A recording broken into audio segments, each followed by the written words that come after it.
Salut tout le monde, Dan Climber. Aujourd'hui, je vous parle de la botte d'arboriculture de SLTech. J'utilise cette botte depuis environ 8 mois. On va parler des points positifs et négatifs de cette botte. Commençons par les points négatifs. La languette ici pour attacher le nid à Sander. Moi, j'ai eu des problèmes avec la première journée. Avec elle, la loupe a pété. Donc, il faut que je mette la foot loop de Forest RT dessus. Autre chose, les deux bottes de ce que j'ai remarqué, c'est qu'elles décollent du côté intérieur, la semelle.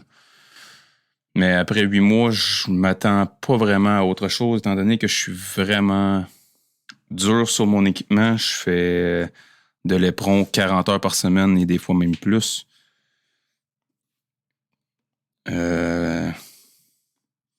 Autre point négatif, les lacets. Je suis toujours en train de réattacher mes bottes. D'après moi, on pourrait peut-être même mettre un autre style de lacet que ceux-là. Après moi, si je mettais peut-être un cordon plus épais ou moins ciré, ça pourrait peut-être être mieux. L'usure de la semelle en dessous est relativement bonne. Si je peux la comparer, mettons, au X ou ben non, au Stein, je dure plus longtemps que les autres.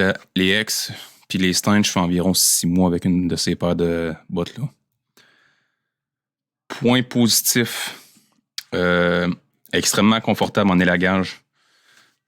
Même en abattage, je peux passer 6 à 8 heures dans des éperons. Oui, l'arche du pied va commencer à me faire mal, mais c'est pas mal normal. J'avais des Arbortex Scafell juste avant ça, puis ça faisait aussi mal après 6 heures. Il n'y a pas un éperon qui va faire moins mal qu'un autre, vraiment, à l'arche du pied, de ce que j'ai cru comprendre en ce moment. J'ai essayé les geckos, me font mal après 4 heures.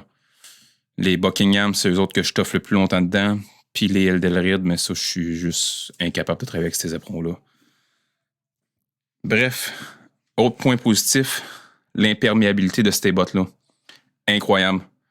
Je suis à Vancouver pour l'hiver, puis je travaille dans la pluie à toutes les semaines. Puis même des fois en urgence, j'ai travaillé dans des 4 pouces d'eau pendant des heures, puis j'ai jamais eu les pieds trempés dans ces bottes-là. C'est assez incroyable. Je sais pas, ils sont traités avec quoi. Moi, je mets aucun imperméabilisateur dessus, je les traite pas, je fais juste les battre. J'ai donné un coup de Chansu sur le devant, un coup d'éperon en arrière que j'ai déchiré un peu. L'eau ne rentre pas dedans. C'est assez formidable. Côté confort, marcher des heures, aucun problème. J'ai fait des journées de forestier, j'ai fait des journées de groundman, aucun problème de pied. Mes scaffolds, ce que j'aimais pas, c'est qu'ils étaient trop raides aux pieds. Fait qu'après marcher quelques heures, tu viens qu'à avoir mal aux pieds parce que la botte, elle bouge pas assez. Elle est molle, mais ferme en même temps. On est capable de la tordre, mais vraiment peu. Donc, vraiment, le padding pour mettre les éperons est formidable. C'est une botte qui est pas trop large. Fait qu'elle se faufile très bien entre les fourches. Les fourches vraiment pointues, ça va rentrer très bien dedans. Autre point positif que j'ai vraiment apprécié, c'est le fait d'avoir les lacets jusqu'en haut. On dirait que ça laisse un peu plus de flexibilité au niveau de la cheville. Fait qu'on est capable de plus tordre notre pied dans un sens comparé. Puis, autre point aussi, c'est que les pins de métal, comme presque toutes les autres bottes qu'il y a sur le marché, ben, ça empêche que ça casse puis que tu as un pied qui est mal lacé comparé à l'autre. Sinon, autre point que je pourrais dire, même s'ils sont imperméables, ils respirent quand même. Je suis une personne qui d'habitude pue extrêmement des pieds. Puis dans ces bottes-là, j'ai pas vraiment ce problème-là. Les semelles sont très résistantes, sont bien aérées. D'après moi, je vais pouvoir finir mon été avec ces bottes-là. Mais pour l'hiver prochain, je vais avoir une nouvelle paire. Fait que grosso modo, faire un petit peu plus qu'un an avec une paire de bottes. C'est quand même assez bon. Pour ce qui est du domaine d'arboriculture, moi, il faut noter que je suis dans mes éperons, comme j'ai dit un peu plus tôt, 5 à 6 jours par semaine. Je fais je fais 80% d'abattage. C'est pas dur. Puis je suis ici dans le coin de Vancouver, fait que je grimpe des conifères. Je suis en constance sur mes éperons.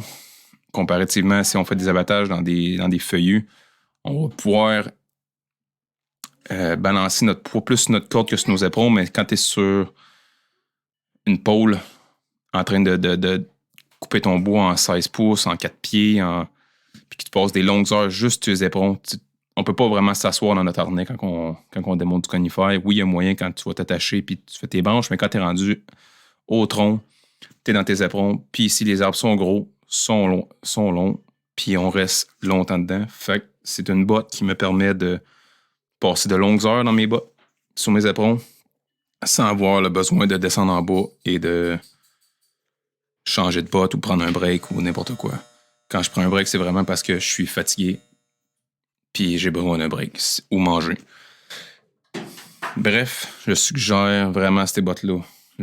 Comme j'ai dit, le seul point que Landry pourrait améliorer, ce serait l'attache en avant.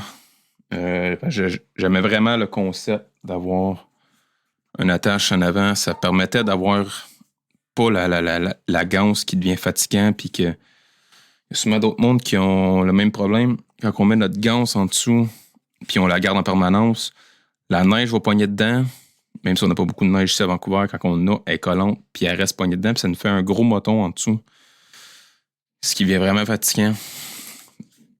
Puis, je sais pas s'il y a d'autres mondes qui ont eu ce problème-là, mais comme vous pouvez voir aussi, là, par l'intérieur, la semelle, elle décolle. Bon. L'extérieur de la botte, la semelle est encore bonne. Oui, elle commence à être maganée, mais comme j'ai dit, faire de l'abattage, il n'y a pas une botte qui est faite pour faire 5 à 6 jours par semaine d'abattage. Il n'y en a pas une qui endure ça. Même les scafelles, que moi, j'étais un vendu de bottes scafelles avant ça, puis je fais environ 7 à 9 mois avec une paire de scafelles. Puis eux, pour l'instant, ils durent. L'imperméabilité est fantastique. Bref, si vous cherchez une nouvelle paire de bottes, essayez les SLTech. Coup de cœur de l'année pour ce qui est de les bottes. Merci tout le monde. Bonne journée.